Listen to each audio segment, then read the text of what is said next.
Welcome everyone, and thank you for joining us for today's webinar titled SQF Primer, Your Roadmap to Achieving and Sustaining Certification.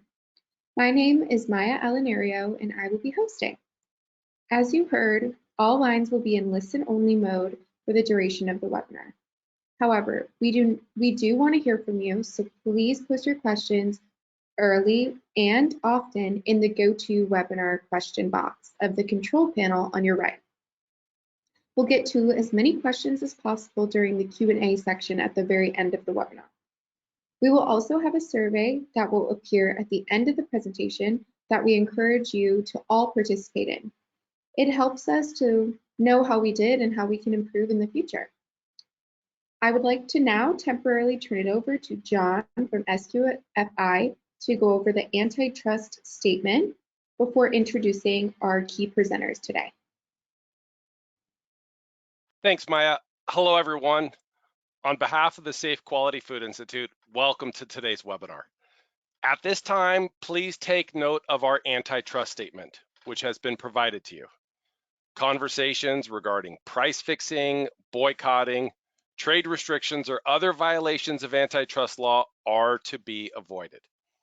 If you believe that the conversation is in violation of the antitrust law, please speak up, and we will do the same.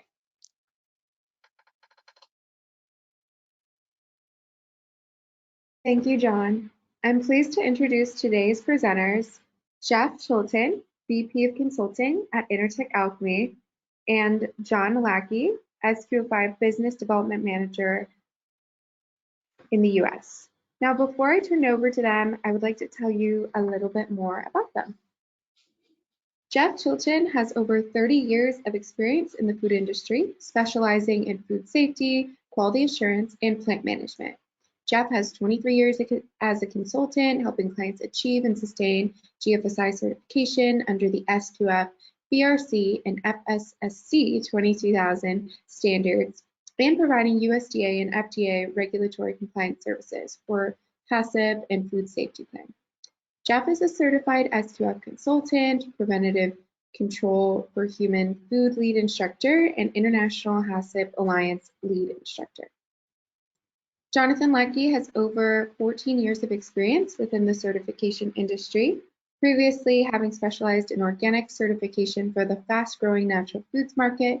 He has worked with a broad spectrum of clients, from bootstrap entrepreneurs to industry-leading multinational CPGs. He holds a bachelor's degree in political science from UC Santa Barbara, as well as a Master of Business Admin from San Diego's Point Loma Nazarene University. And that's who will be leading our webinar today. We're super excited to have them.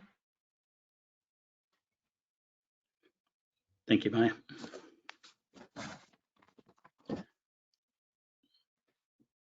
Okay, thank you, Maya, and thank you, Jonathan, as well. It's always a pleasure to be able to work with both of you and with the SQFI as well. And welcome to the webinar, everyone. So thank you so much for taking time out of your busy days to join us as well. We do have an exciting topic today that's going to cover both achieving and sustaining your SQF certification. I have to tell you that I am surprised when we do our monthly PCQI training at Alchemy that we do a survey of all of our participants. And one of those questions are, is your company certified under a GFSI standard? And surprisingly to me, still 50% of the participants typically are not certified to a GFSI standard that are taking the PCQI training each month with us as well. So what that tells me is that there's still a lot of companies that need to learn about SQF. And SQF certification is great. It's going to help you in three major ways. One, it'll help you establish a world-class food safety and quality management system. Secondly, it will help you open growth opportunities to be able to sell more product to larger customers as well. And third, it's going to help you protect your brand and your company as well. So we're excited to share some more information with you about that today. Plus, if you're already SQF certified, we still have some great tips for you on sustaining your certification as well. So we look forward to being able to share this information with you today. So let's go ahead and take a look at the agenda. So we're going to start out with a discussion of some background information just to be able to cover the structure of the SQF codes and the roadmap on how you can achieve SQF certification. And then secondly, we'll share information on how to prepare the written SQF policy manual and the procedures in your facility for your certification audits. And then third, we'll talk about once the written programs are in place, how do you actually implement those, go through gap analysis processes, and do internal audits to make sure you're truly ready for the certification audit. And then fourth, we'll talk about actually achieving and maintaining your SQF certification. And then last, of course, we'll always leave time on the end to be able to answer your questions, and very happy to do that and encourage you to submit those on a regular basis. Okay, so let's start out with the background information and talk about the structure of the SQF codes themselves, because there's three things that you're going to have to identify. Number one is which SQF code or codes will be applicable to your company. Secondly is going to be which of the food sector categories are going to be applicable to the types of products that you produce. And then third, which of the modules of those food safety codes are going to be applicable. So there's some great tools and information to help you learn those things. So we'll go ahead and cover those first today. So this first slide gives us a highlight of the 10 different SQF food safety codes, plus the one SQF quality code too, which is very important. We'll be talking about it throughout the day as well. And you can see by the title slide on each one of the codes, which ones they actually apply to. So for primary production at the top left, you can see we have that in place for the animal and for the plant and for aquaculture. And then for packaging and storage and distribution, each have a code of their own. And then for the SQF food safety code, we have the one general code for food manufacturing, which is where the majority of the food companies may fall into. And then other specific codes for animal product manufacturing, dietary supplements, animal feed, and pet foods. So we start with that to see which one of those could be applicable to your system as well. I will give you a quick highlight of the SQF food safety code for food manufacturing, because as you know your food sector categories, you can see this one encompasses the majority of the food sector categories. So you may fall into this. If not, it may be into one of the other specific codes that were referenced as well. And certainly not going to go through everything in detail on this slide, but you can see the different sectors of the food processing industry and the appropriate food sector category that does apply to those sectors as well. So it gives you one more point of reference to be able to help you learn and understand that. And then these next two slides do as well. So you can see for the primary, livestock, plant, and aquaculture, which food sector categories are applicable to that. And then for animal product, it's going to cover food sector categories 7, 8, and 9. Food manufacturing covers 10 through 22, along with 25 and 33. And then the additional food sector categories for the dietary supplements, pet food, and animal feed as well. And then same for the storage and distribution for 26, and packaging companies, which fall into 27. And then notice on the bottom, there's also 23 for food retail, 24 for food service. And for those companies that just want to get started with SQF, in the bottom right, notice the SQF fundamentals, which is a good way to dip your toe in the water and to become familiar with SQF and set up some of those programs as part of that, as an initial part of your certification opportunities as well. And then notice in the middle, the SQF quality code. I'll encourage every company to really become certified under the SQF quality code. One of the cool things that they did when they moved to edition 9 is they opened the SQF quality code to any company that already has any recognized GFSI standard. So even a company that's currently certified to BRC or another standard could actually be certified to the SQF quality code as well. So it's a great opportunity, and we'll share more about that in some subsequent slides, but certainly encourage you to keep that in mind.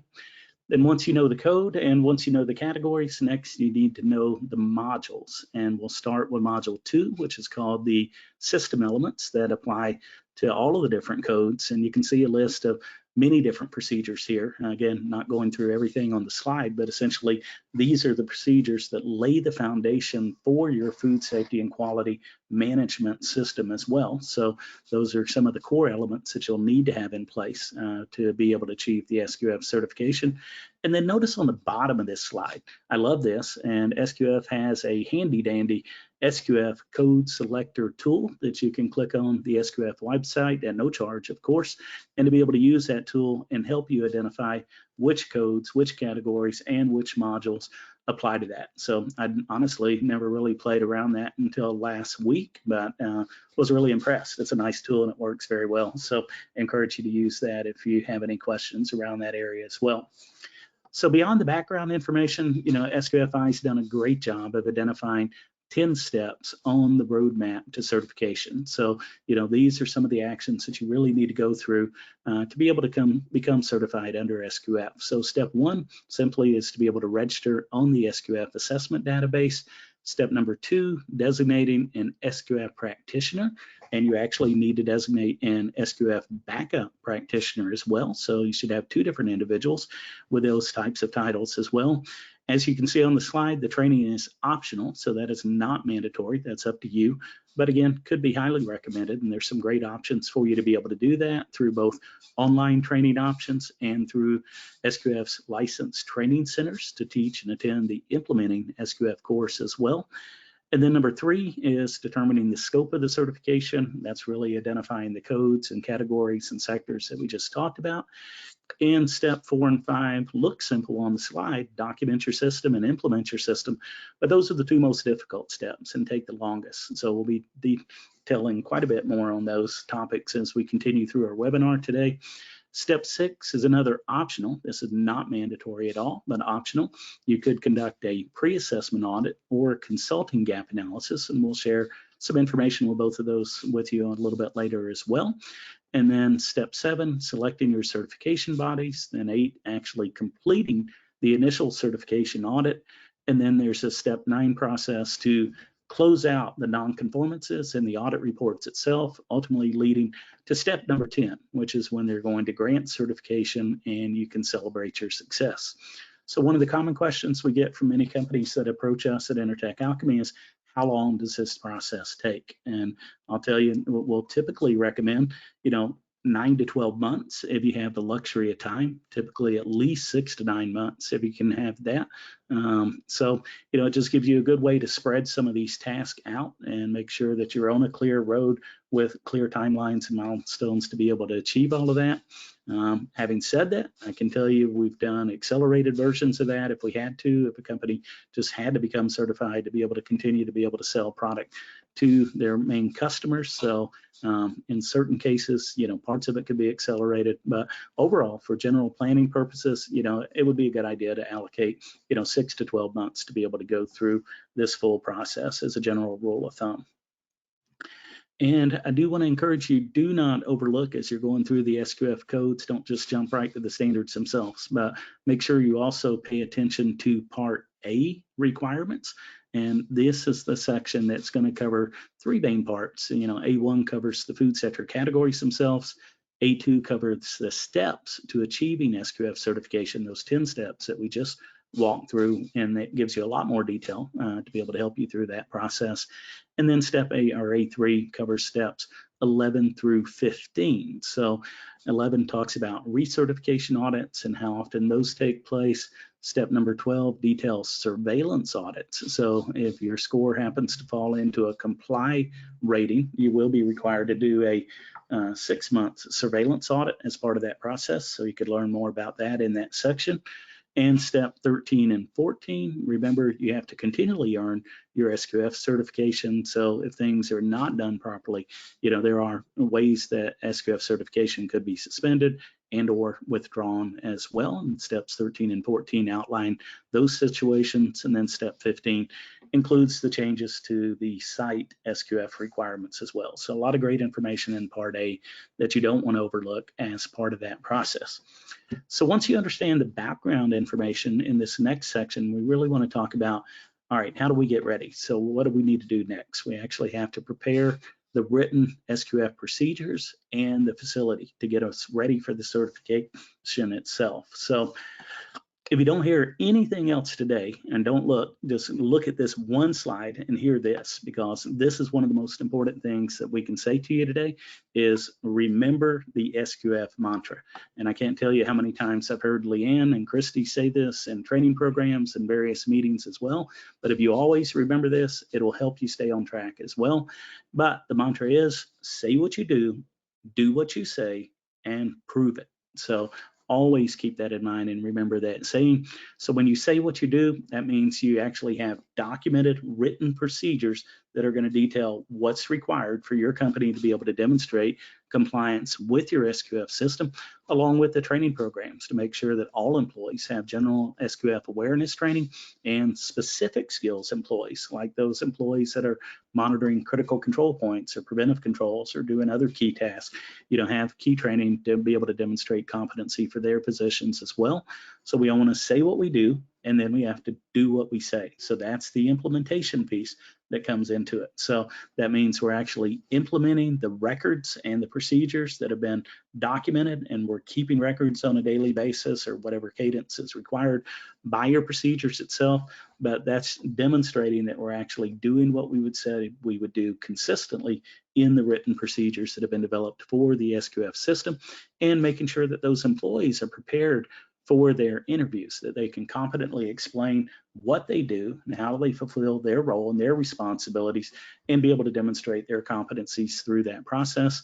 And then, of course, the last piece is prove it, and we always have to do that in the food industry itself, that we want to have to validate our system to make sure that it's working effectively. So a lot of this ties in to your HACCP plan validation to make sure your food safety plan is working effectively, and your prerequisite program verification and validations to make sure that's working effectively as well. So always remember the SQF mantra: say what you do what you say, and prove it. And that'll help keep your process on track by itself.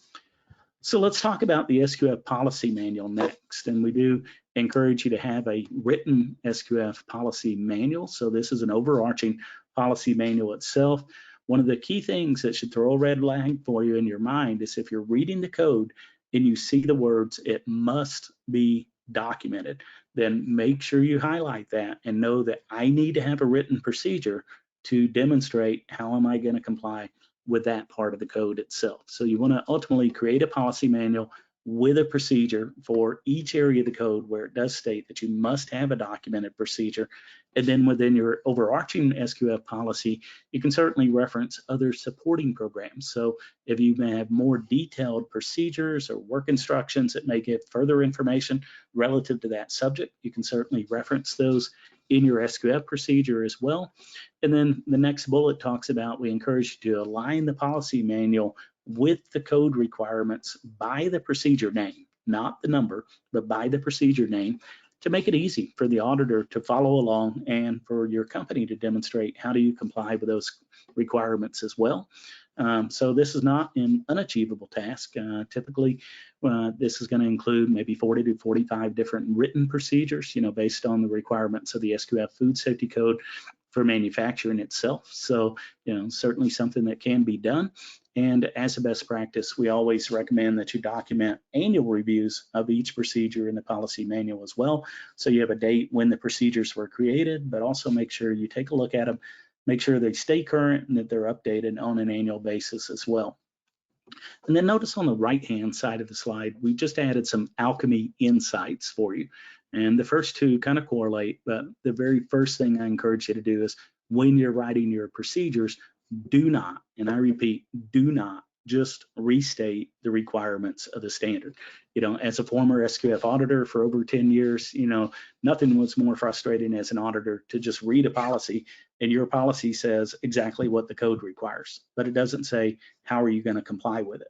Notice the second bullet, it says be certain that your procedures are customized to document specifically how, that's the key thing, how your company meets the requirements and the intent of the standard as well. So don't just restate what does the code require, but tell me how are you going to meet that requirement at your specific company. So make sure that your procedures are customized to that level of detail. The third bullet is just a caution and a warning sign, is be very careful if you start with a set of corporate boilerplate reports. I know you can buy these off the internet, or you may work for a large company that has a corporate office that may give you procedures for a starting point, but please, and I say please, do not just adopt those. You need to make sure that everything is customized for your specific company. Again, making sure that you don't leave information in there that you can't comply with and increase your chance of a non-conformance during an audit. and make sure that it is customized for your own particular facility as well. So please be careful if you attempt to do that as a starting point. And then the last point, again, is just manage the documents with the titles and not necessarily correlated to the clause number. It sounds simple, but I can tell you, SQF does change the code and change codes numbers periodically.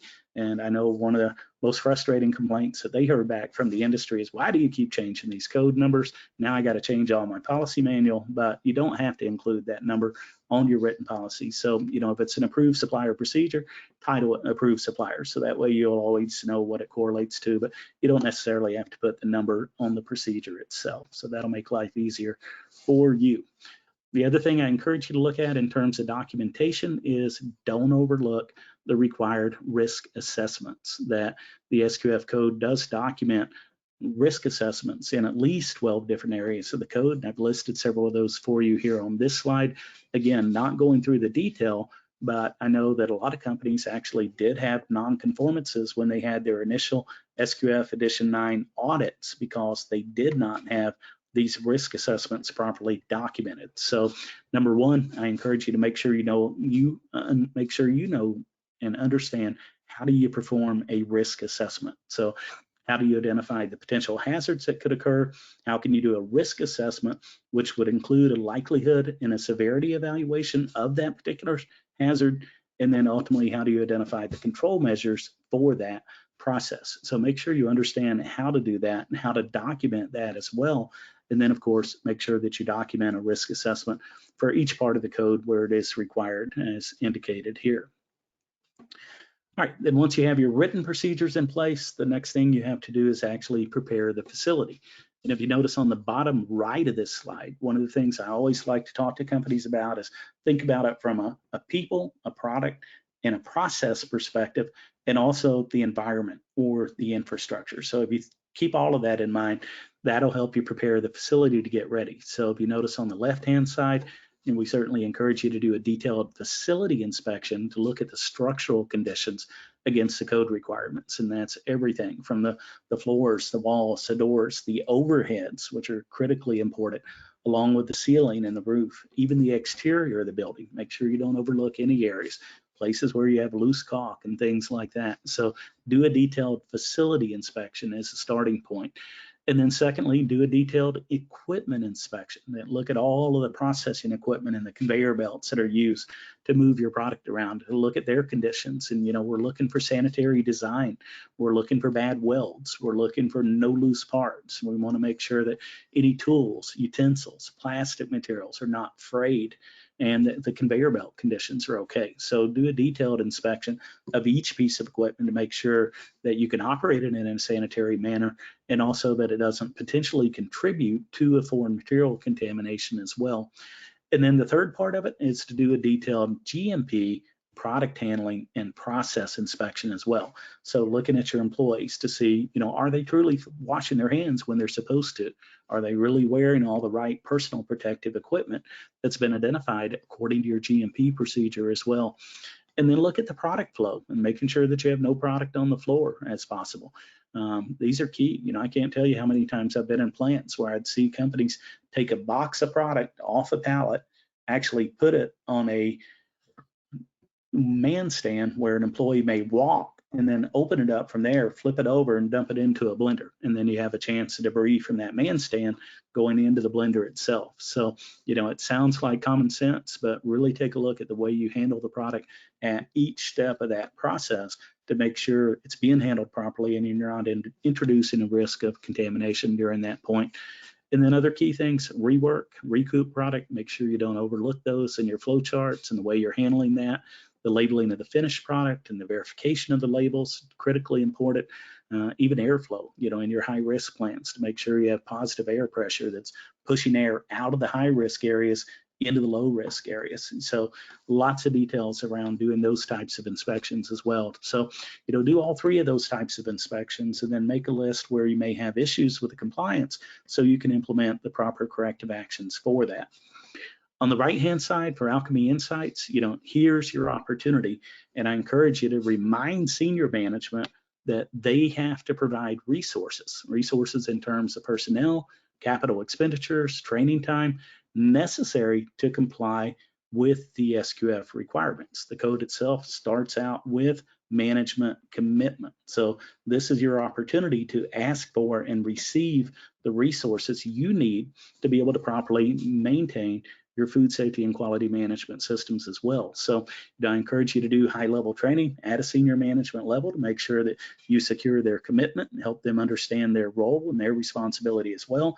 And of course, that's just a good part of the food safety culture that you should have in place at all of your facilities now. The second insight here is, remember, a risk assessment can be your best friend. That, if there's concerns when you do the facility inspections or part of these processes, and you have a very difficult time meeting that requirement, and or it's going to require a substantial amount of capital to be able to do that, you might can be able to consider a risk assessment as an alternative method. That, if you can still assure that food safety is still controlled and assured, then perhaps a risk assessment might be possible for you to do in those processes. So obviously that's case by case and specific by specific, but remember that's an option for you as well. But again, keep your focus on the people, the processes, and the products, along with the infrastructure itself, to make sure the facility itself overall is ready. And then you want to create the process management system for SQF itself, for your SQF system.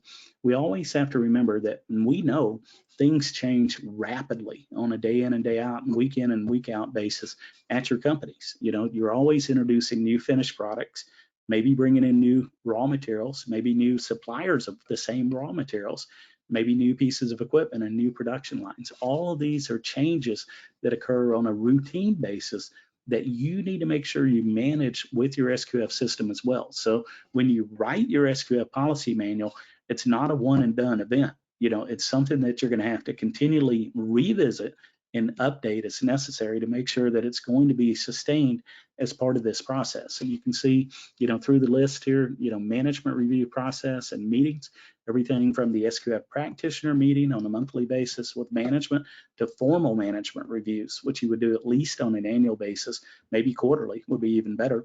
Make sure you have processes in place for that. Internal audits, we're going to be talking about in a lot more detail, so I'll cover that in a minute.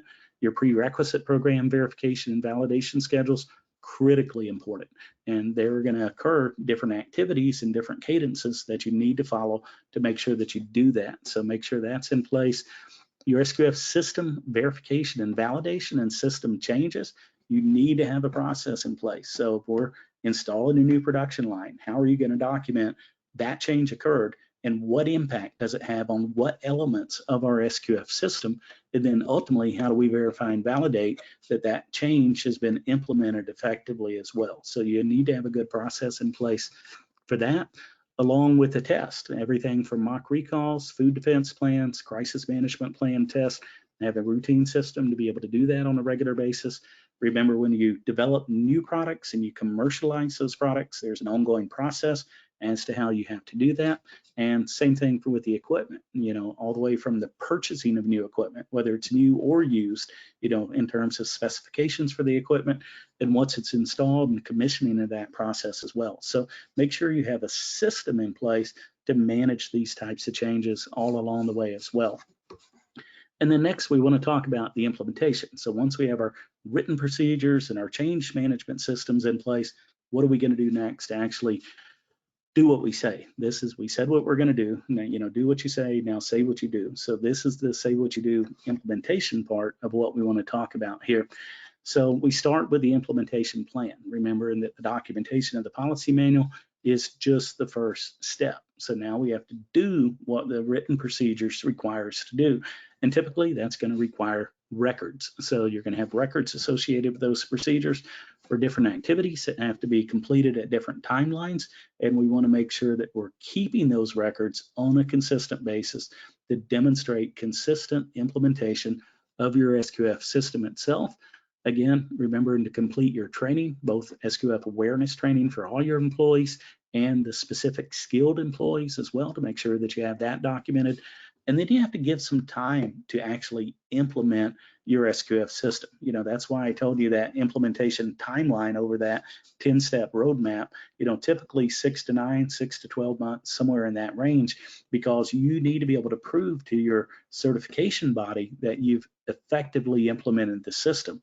And SQF recommends that you have 90 days worth of records available for that, but you'll have to check with your own certification bodies because they have varying requirements. Some certification bodies say that you have to have 6 months worth of records, before they would grant certification. So take a look at that, but that's part of that extended window of the implementation to be able to achieve certification as well.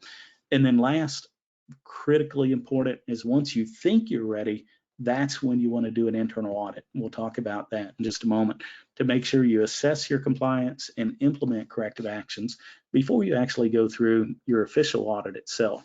And you can do that through the gap analysis or the pre-assessment process. And again, this is totally optional, not a mandatory part of the requirement at all, but certainly a wise thing for you to do. So, once you think you're ready for your audit, then it would be wise for you to schedule a pre-assessment or gap analysis to be able to assess your readiness. And that's where a third party comes in, looks at your systems and identify, are you in compliant or are you not in compliant? And trust me, it's easier to hear about problems during a gap analysis or a pre-assessment before it gets to your official certification audit, and then it's going to result in a non-conformance and a point deduction and a lower score. So this is typically a very wise investment. The difference between the two, the certification bodies can do a pre-assessment, and through that process, they can help you identify, are you in compliance or are you not in compliance? The difference with a gap analysis that consultants can do is they also go through the same process, help you identify, are you in compliance or not in compliance, but can also help you recommend corrective actions to be able to address those non-conformances about what do you need to do to really correct that type of problem. So certainly a good thing for you to be able to do.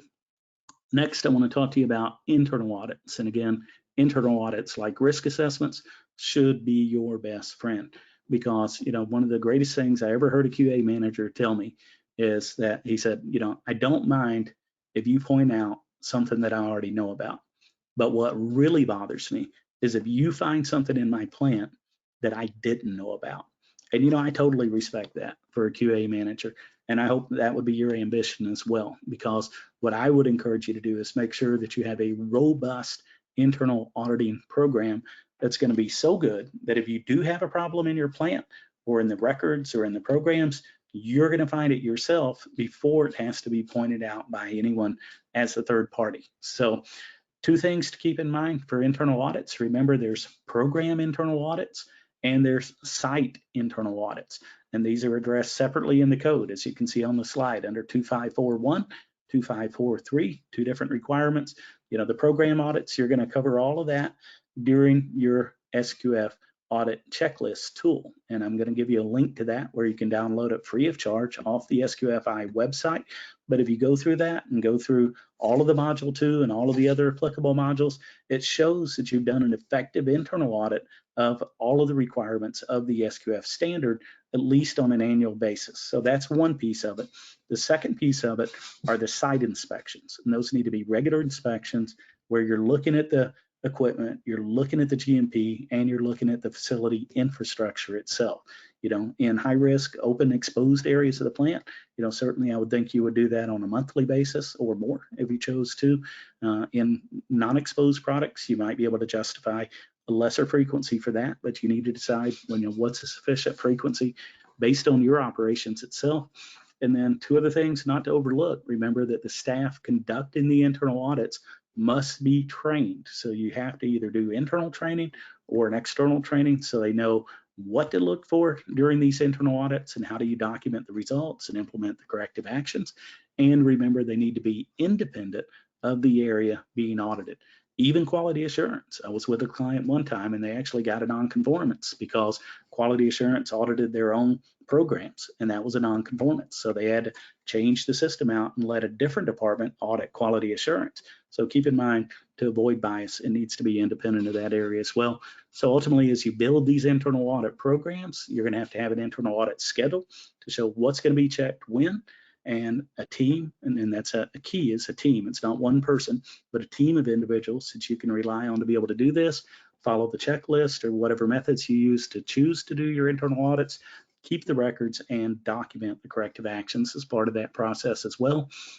And SQF has a saying, again, as good as the SQF mantra, is remember the road to Rio. And Rio, RIO, stands for records, interviews, and observations. And that's a great way to make sure that you're going to be detailed and thorough during your internal audit. So the records could include the programs and, of course, the records that are generated as a result of those programs.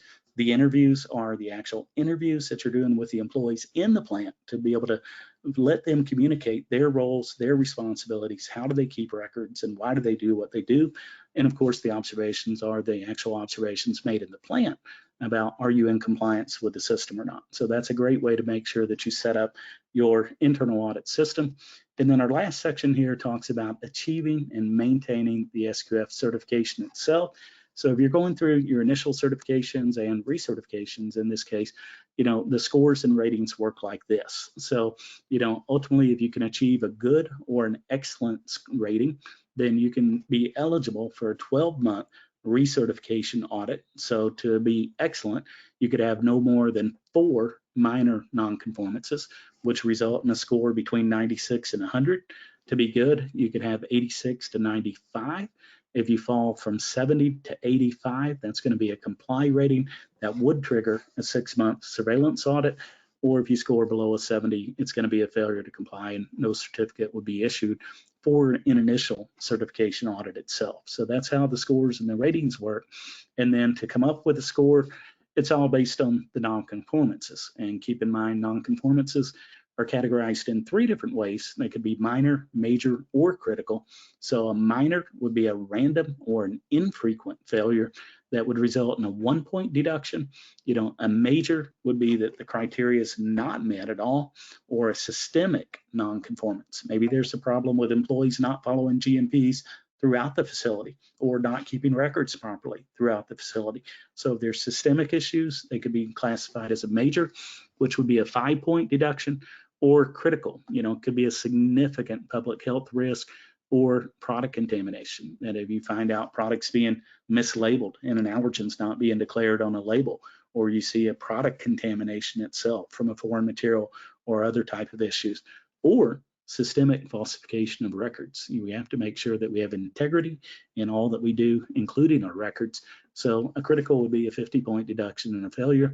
Keep in mind the way the score is calculated is all audits start with 100 available points, and then non-conformance point deductions are subtracted from the 100 available points. So if you had 4 minors, again, that's a 4-point deduction. You could have a 96 and an excellent rating. If you had 4 minors and 1 major, that's going to be a 9-point reduction, and you're going to end up with a good rating. And you can just calculate it on through that. And then last, I will share the fact that, audit findings and or severity ratings can be appealed. And if so, that would be to the certification body first. And then if denied by the certification body, could be appealed to SQFI. But, I really encourage you, only do that if it's really warranted. Certainly you don't want to appeal things that aren't warranted, and make sure you can justify your case if you do that. So not a frequent thing to do, but certainly SQFI gives you the option to consider that if it's necessary. And then the last piece would be closing the non-conformances in the audit itself. So for all the non-conformances that were identified, for each one individually, you would have to identify the corrective actions, the preventative measures, the root cause analysis for each one of those. Those corrective actions would have to be verified and closed out within 30 days of the audit itself. And then the auditor would review the adequacy and then request updates or close out the non-conformance if acceptable. The certification body would complete the final review and then ultimately grant the certification. So that's when you can celebrate success at that point in time. And then maintaining certification, I don't want you to lose sight of this at all. Just remember that initial certification is just the first step. Do take a moment and celebrate your success and take a deep breath, but then get right back to work to make sure that you're going to maintain the code the way that it's supposed to be. I'll talk to you in a moment about an SQF sustainment schedule, just recommended as a best practice, not a requirement of the code at all. That if you think of like a master sanitation schedule where you identify all the things that need to be done, how frequently they need to be done, and then document that they're actually being done on a consistent basis, that's what I'm referring to here. And I'll give you a few examples of that.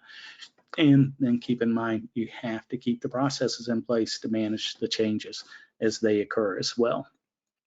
And then this just gives you an example of a sustainment schedule. And this is only an example. Do not copy this and do not use this in your operation as well, but because your activities are going to be different. Yeah, it gives you an example, but make sure this would be customized to your own operation itself. But essentially, we have 3 different schedules or tables here. One would be a list of weekly or monthly activities that you're going to perform, and then capture the dates throughout the year.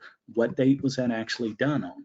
And then on the second slide would be quarterly activities, especially correlating to the prerequisite program, verification and validation, and schedule 3 or 4 per quarter and make sure that you cover them all over the course of the year as a way to be able to do this and spread this out throughout your system as well. And then same thing for your annual activities. Make a list. Here's all the things that I have to do on an annual basis, and then designate which month during the year do I need to do this. And it gives you a good way to document that. So again, this is not a requirement of the code, just a recommendation as a best practice. And it gives you a good opportunity to be able to help you keep your processes on track as well. And then the last slide that I want to share is, again, just emphasizing the importance of maintaining your SQF system itself. And I'll tell you the call that I hate to get for consulting, and we do get them, a few times a year, usually at least, is from, companies who says, oh my gosh, we're in a panic. Our SQF recertification audit is coming up in 2 months or less. And our QA manager left 6 months ago, and we haven't been doing everything we were supposed to do in our SQF system, and that is not the intent of the code. That's not what you should do as a company and as your commitment to your SQF system. So please try to avoid any kind of situation like that from ever occurring at your facility itself. It's never a good situation when you get into systems like that. So, there are things that you can do to put Band-Aids on certain things, and you can go in and implement a set of corrective actions and preventative measures to get your process back on track.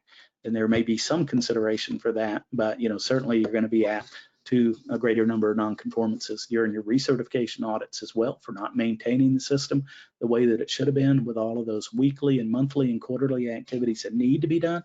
So, I just plead with you, do not let your company get into that situation yourself. So make sure you have all of these different things on the left-hand side on track and in place to be able to help you through this process, including your management reviews, your SQF system review, the food safety culture, which is so important, the internal audits that we've talked about, your approved suppliers and specifications, which change all the time, the prerequisite program verification, validation, mock recalls, complaints, trend analysis, everything that you see on this slide. Make sure you have a system in place to be able to sustain it. On the right-hand side of this slide, again, some insights for you. There are certainly some great food safety and quality assurance software systems that make life easier. This is not an endorsement. We don't recommend or endorse any of these. We're just making you aware that just like you have ERP systems in place, a lot of companies have preventative maintenance programs in place and master sanitation schedule kind of software in place. Why would you not have that for something as important as your food safety and quality management system too? So, try to take your companies into the 20th century to be able to help with this process and, eliminate some of the paper that could be involved in this process as well. So there's several companies out there. You can evaluate them, make decisions for yourself, but that's one option. Secondly, you can certainly use registered consultants to help you make sure that your systems comply. Or the one call that I'd love to get from companies is, we think we can make our SQF system simpler, and could you help us do that? And a lot of companies wrote their original systems very stringent, which ultimately could increase the chance of a non-conformance. But, if you can certainly make sure that you demonstrate compliance with the code requirement, but simplify the process and reduce that risk of non-conformance, that's another approach that we often help clients with as well. And then the last couple of points here is just remember to use effective corrective actions and preventative actions and root cause analysis procedures as well to stop the daily firefighting. And, you know, I walked in the shoes of a quality assurance manager and director for a number of years. I know how frustrating it can be to try to put out the same fires day in and day out, week in and week out. You know, if you're still fighting that battle, it's simply because you do not have effective CAPA and RCA processes in place. So you really take a look at that and how can you make those systems more robust to get out of that daily firefighting. And I do recommend that all companies focus more on root cause analysis methods and training to be able to increase your competency. If you're not familiar with these methods, it's a great idea to take training. SQF offers training on these topics. You know, you can certainly get them from a lot of different sources as well. And FDA is even training all their investigators on root cause analysis and all. So, you know, it's definitely a topic that the industry needs to focus on more in the future. So if you feel like you and your personnel need more training, I'd encourage you to do that. And last, you know, again, one final just thought around the SQF quality code to consider that, you know, it's just a great way to be able to add on to your SQF system and actually have a formal quality management process control system in place, just like you have a food safety plan with food safety hazards and critical control points or preventive controls. Ultimately, you create a food quality plan, you identify quality threats, you assess those threats, identify quality critical control points, and it gives you a great way to be able to do that. Also gives you more credibility with your customers if you're certified to that as well. So could even help you from that standpoint as well. And then last, I'm going to share some real quick resources with you, and then we'll open it up for questions and answers. First and foremost, we'd love to invite you and hope to see you in New Orleans for the SQF Unites conference right around the corner on March 11th and 14th. I'll be there and many others, and SQF does just a great job of putting on different educational programs and having a large list of vendors that are going to be there exhibiting their products and services for you as well. So, and it's a great opportunity to obviously network with your peers and other people. So really encourage and hope to see you in New Orleans. So please stop to see us there. Secondly, SQF's given you a lot of great resources for edition 9. The checklist that I promised you can download from here. They also gave you implementation guidance, tip sheets, checklists. They've just done a tremendous job to make resources available to the industry, along with the YouTube channel as well. And then at Alchemy, I'd encourage you to take a look at the white paper that we wrote on food safety culture, Laura Nelson and myself. You can download this free of charge to be able to help advance your food safety culture at your facilities as well. And then, of course, we're always here at Alchemy Consulting to be able to help you with any needs that you may have, from training, gap analysis, program development, internal audits, and audit support. So feel free to reach out to us anytime. We can be of assistance to you. And then, of course, Alchemy's best known for our frontline employee training program. Comes with a full library of both food safety and workplace safety videos and training materials that can be fully customized for your location as well. Also gives you a great way to automate those employee training records and manage that process effectively. We also have our Coach mobile tablet application tool. Gives you a great way to verify the effectiveness of training by conducting observations in the plan as well, to be able to use that. And with that, I'm going to turn it back over to Maya, and Jonathan and I will be happy to answer any questions that you may have. So. Awesome. Thank you so much, Jeff. Now we're ready to answer the questions you've asked in the chat window. Again, we will do our best to get to all the questions in the allotted time. And here we go. Let me see what we got. So first question, is there a suggested time frame or frequency to do risk assessments? Suggested time frame and frequency to do risk assessments. Is that correct? Yes. Yeah, that's a great question. You know, you need to do it, you know, as part of your documentation for the SQF system.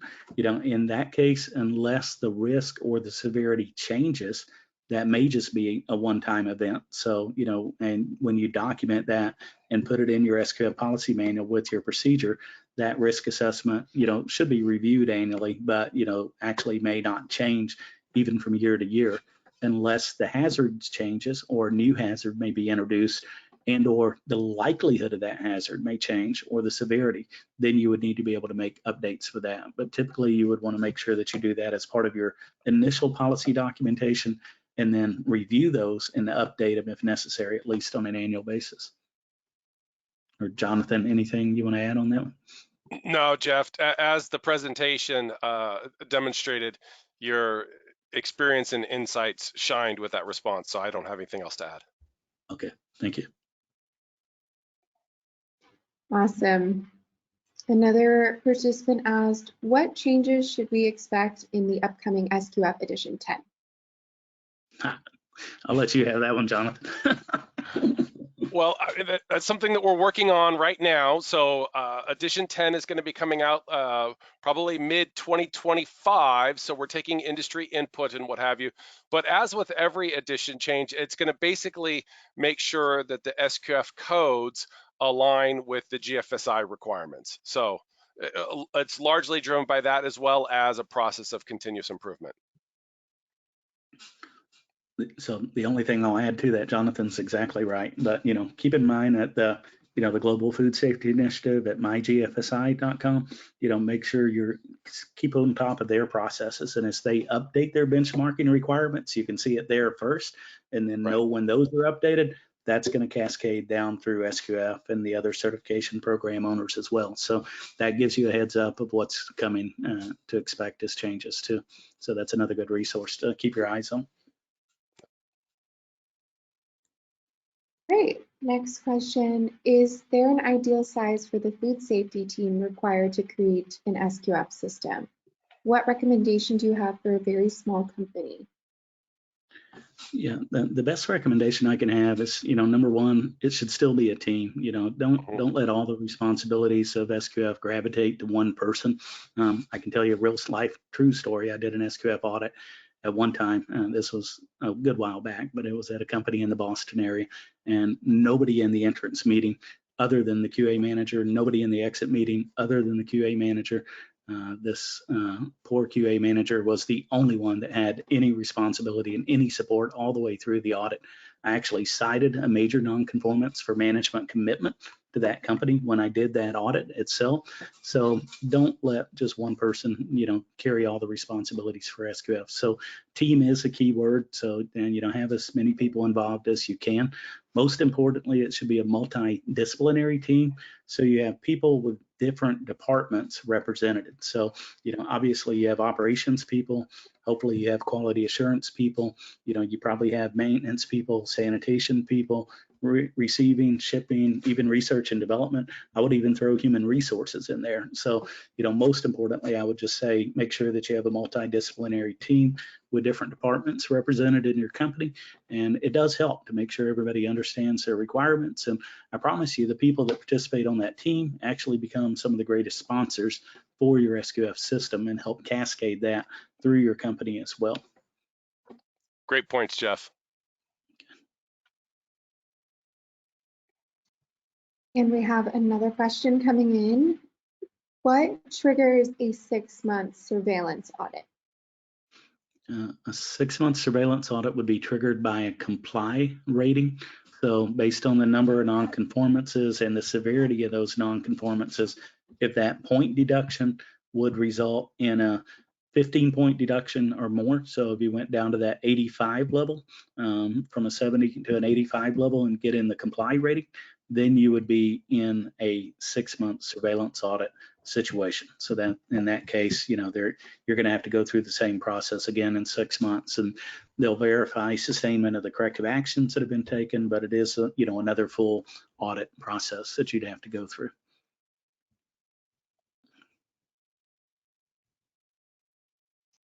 Great, thank you, Jeff. And we have so many questions coming in, so we may not be able to get to all of them, but we're going to try our best. Next one is, how can we start documenting a food safety culture? Ooh, I love that question. That's a great question. So food safety culture is such an important topic for all of the industry itself. The key point is you do have a food safety culture, whether you know it or not. So food safety culture has actually been incorporated into Edition 9. So, there's certain things that you have to do.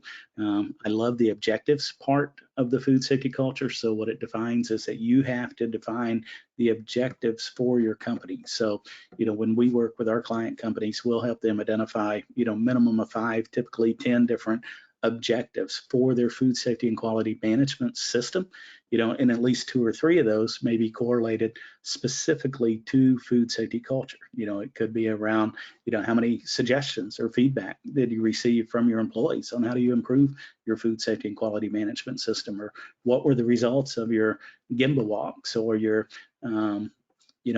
GMP audit inspections and things like that, or maybe what's your turnover rate at your company? That a high turnover rate indicates, a poor culture as well. So, culture starts with defining those objectives. It also starts in your communication programs, making sure that you have two-way communication so that the company's communicating with the employees and you have a method to receive communication back from the employees for their suggestions and improvements for feedback as well. It ties back to your policy statement. I would encourage you, I hate to say have a written food safety culture plan because it's so much more than that, but you do want to have, I think a written procedure that documents, here's all the activities that we do to promote a good food safety culture. And I'll emphasize that again, it's not required in the code, but we certainly work with a lot of companies to do formal food safety culture assessments, and you can actually measure the food safety culture at your company, based on the 5 dimensions of food safety culture defined by GFSI in the white paper that we talked about, and their white paper as well. And it gives you a great way to understand, where you're at. And what we encourage companies to do is to repeat that process every 6 to 12 months and be able to demonstrate continuous improvement in culture too. Awesome. What percentage of audits result in an E rating? That's a great question. I don't have access to that data off the top of my head, but I'd be happy to look into that and see what we have on file. Yeah, and I can't quote a stat for that. That would be up to SQF. Got it. The next question we have coming in, what are the tangible benefits of becoming an SQF certified facility? I think there's some great benefits. I kind of opened the webinar up with a few of those. So, again, establishing a world-class food safety and quality management system to make sure you have all of the elements of that in place. It's going to be a requirement as part of your documentation to be able to do that, along with helping you grow your company. One of the biggest reasons we see and hear for a lot of companies that say, I want to become SQF certified, is because they have a customer that requires it. And to be eligible to sell products into that customer, part of their approved supplier program means you have to be certified under a GFSI benchmark scheme. SQF gives you a great way to be able to do that, and then help grow your business in terms of your sales volume and dollar revenue generated as part of that process as well, to be able to do that.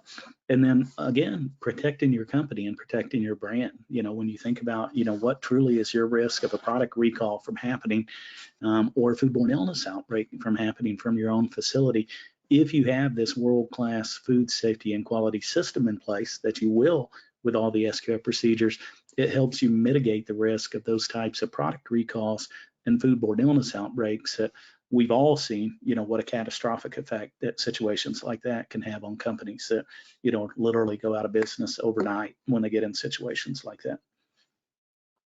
Yeah, and just to highlight all of Jeff's points, as far as growing your business is concerned, for CPG brands, major key retailers require GFSI certification. A lot of major retailers require GFSI certification. So if you want to grow your business and get onto those key retailer shelves, obtaining SQF certification is a great way to do that. And then also, I was recently at a conference and went around and met with SQF certified operations, and there was one from Puerto Rico who just was so enthusiastic for having achieved their SQF certification and how much legitimacy it brought the business to the marketplace. Once they had that certificate, man, that was a badge of honor, and it opened up a lot of doors for them. That's a great point. Be proud of it. Something to be proud of for sure. Now, that is all the time that we have for questions today. I apologize if we did not get to your questions. We will do our best to have a representative reach out to you and answer some of the questions that we have left over. Thank you so much to Jeff and John for presenting and for all of your time and effort putting this presentation together. And thank you all for your attendance today. You will be sent a PDF version of the slides and a live recording of the webinar as well, so you can reference back some things we mentioned. Great. Thank you very much, Maya. Thank you, everyone, for joining. Thanks so much. Pleasure to be a part. All right, take care. Thank you all. Bye.